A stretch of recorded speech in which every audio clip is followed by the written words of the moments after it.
Hi guys, welcome to Tech Help Guy. In this video, I'll be showing you how to add a contact on your WhatsApp application. Now, first things first, all you have to do is go to your WhatsApp application here,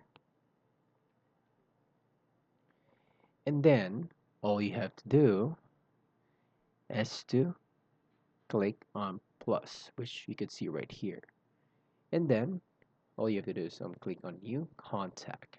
Now you could type in the name, the first name, the last name, and which phone number is that. Now let's say it will be the phone number of this one. Now you could also put in the email here and just hit on save. Now by doing so, guys, that will add in a new contact on your WhatsApp application. So that is how you add a contact on WhatsApp. So guys, if you like this video, make sure to hit like and subscribe.